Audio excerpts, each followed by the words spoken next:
नमस्कार दोस्तों, जनपद सोनभद्र इस समय उपस्थित हूं चौपन और यहाँ पर बहुत ही विस्तृत प्रोग्राम था। श्री ग्रामवासी जी की आज 124वीं जयंती मनाई गई है, जिसमें सभी गणमान्य व्यक्ति उपस्थित हैं। मैं सभी लोगों से इनके बारे में जानकारी भी दिलवाऊंगा। मंडप में उपस्थित सभी सम्माननीय जन, आप सभी का मैं हृदय से अभिनंदन और स्वागत करती हूँ।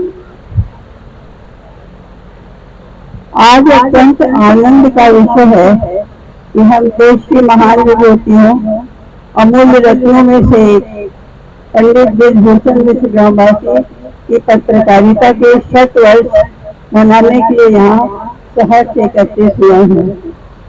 मैं सौभाग्यशाली हूँ कि ऐसे महान व्यक्तित्व की मैं पुत्री हूँ और आज ईश्वर ने मुझे यह अवसर मनाने का वो सौभाग्य प्रदान किया है।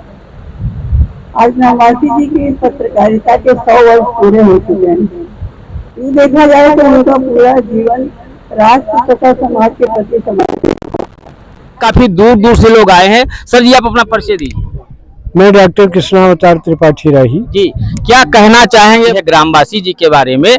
तो इनके बारे में कुछ हमारे दर्शकों को बताएं। ग्रामवासी जी मूल रूप से हमारे जहाँ से हम आए हैं जनपद भदोही के गोपीगंज के ही थे। वही उनकी पैदाइश थी जी। और उन्होंने अपने जीवन के 24वें वर्ष में समझिए ये अखबार निकालना शुरू कर दिया था। ग्रामवासी नाम दिया अखबार का। वो इतना लोकप्रिय हुआ ग्रामवासी साप्ताहिक पत्र कि उसके नाम पर उनका नाम ही ग्रामवासी हो गया, जबकि मूल रूप से नाम उनका जानते हैं ब्रजभूषण मिश्र था। तो और यही बिटिया सुभाषा मिश्रा है उनकी।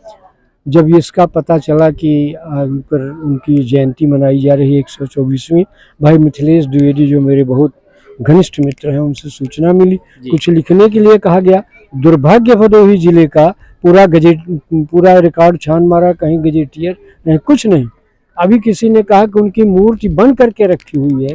मुझे बड़ा आश्चर्य होता है कि सरकार भदोही में लगवा क्यों नहीं।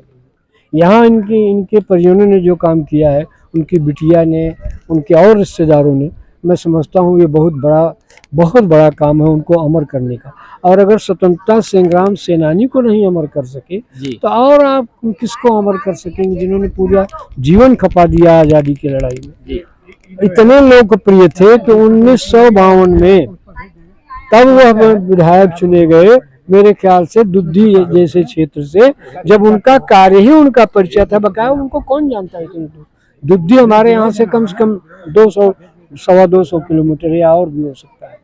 तो ग्रामवासी जी बहुत वंदनीय थे, आदरणीय थे। इसलिए मैंने 4 पंक्तियां उनके लिए कहा है कि वो हमसे अलग, तुम हमसे अलग, वह वयम हो गए, और कर्म से युग पुरुष वह स्वयं हो गए। संस्कृति संस्कारों के पोषक रहे, आज सत्यम शिवम सुंदरम हो गए, आज सत्यम शिवम सुंदरम हो गए। देखिए, बहुत सुंदर गीत रहा, आज सत्यम शिवम सुंदरम हो गए। काफी यहाँ का उत्थान इस समाज का इन्होंने ग्रामवासी जी ने किया और उनकी ही सेवाएं निरंतर, उनके अनुयायी, उनको मानने वाले, उनके आदर्शों पर चलने वाले आज भी उस प्रयत्न को सतत प्रयास करते हैं कि उनका सपना साकार हो और उनकी सेवाएं निरंतर जारी रहे। क्या कहना चाहेंगे? मैं मिथिलेश प्रसाद द्विवेदी जी, ग्रामवासी जी की पत्रकारिता और राष्ट्रभक्ति से प्रेरित होकर के पत्रकारिता लाइन में मैंने प्रवेश किया।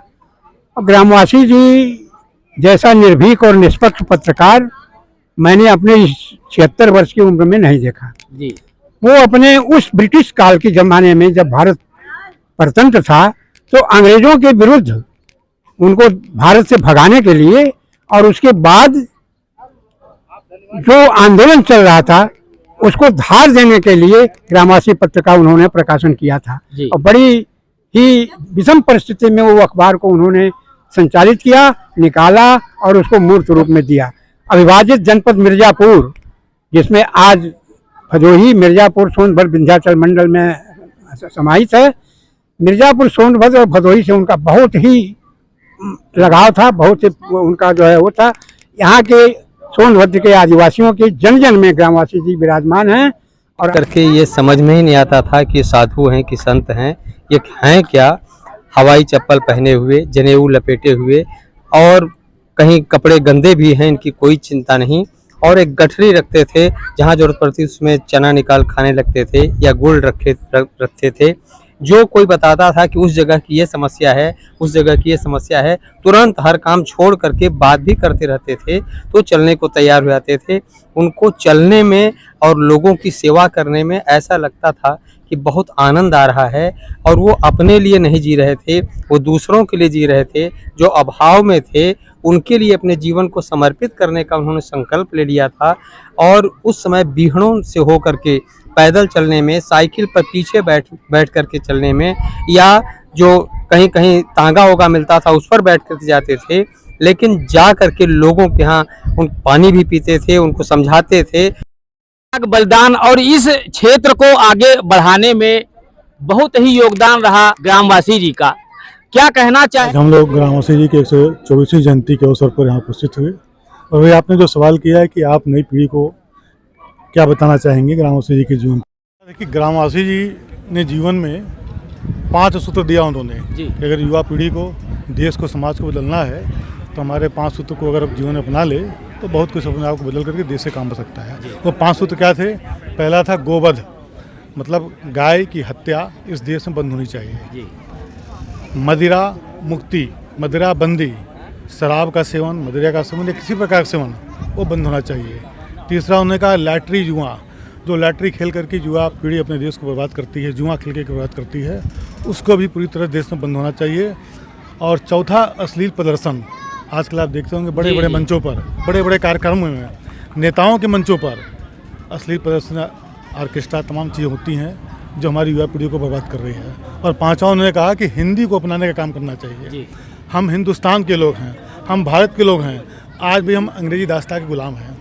देश आज़ाद हो गया, 70 साल की बात करते हैं हम 80 साल की बात करते हैं, लेकिन अभी भी हम अंग्रेजी दास्तां में जी रहे हैं। हम अंग्रेजी से अपने आप को अलग नहीं कर पा रहे हैं। तो ग्रामवासी जी का ये जोर था कि हम इन 5 सूत्रों को अपने जीवन में अपनावें तो हम युवा पीढ़ी को बदलने का काम करेंगे। जब युवा पीढ़ी बदलेगी तो आने वाला समय बदलेगा, आने वाला समय बदलेगा, मतलब हमारा देश बदलेगा, हमारा समाज बदलेगा। ग्रामवासी जी के जीवन में जो सादगी थी, जो सरलता थी, अगर उसको हम अपनाने का काम करें तो भी हम बहुत कुछ बदल सकते हैं। उन्होंने देश को देने का काम किया, और देश को आदमी वही दे सकता है जो अपने लिए सब कुछ छोड़ सकता है। तन मन धन उन्होंने देश के लिए निछा कर दिया, इस समाज के लिए निछा कर दिया। आप सोचिए उस स्थिति में वो काम करते थे जब देश में ट्रांसपोर्टेशन की व्यवस्था नहीं थी, देश में मोबाइल की व्यवस्था नहीं थी।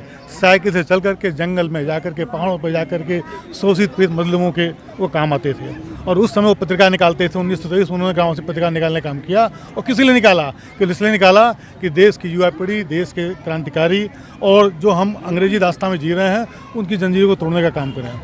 चंद्रशेखर आज़ाद के साथ वो रहे, भगत सिंह के साथ रहे, और तमाम देश के बड़े नेताओं के साथ उन्होंने काम किया है। तो मैं युवा पीढ़ी से अपील करना चाहूँगा कि ग्रामवासी जी के बारे में इस आश्रम में वो आवें। यहाँ उनके जीवन पर तमाम किताबें लिखी गई हैं, छोटी छोटी बुकलेट हैं, उसको पढ़ें और उसको जीवन में उतारने का काम करें, तभी हम ग्रामवासी के प्रति अपनी सच्ची श्रद्धांजलि अर्पित कर पाएंगे। बहुत बहुत धन्यवाद।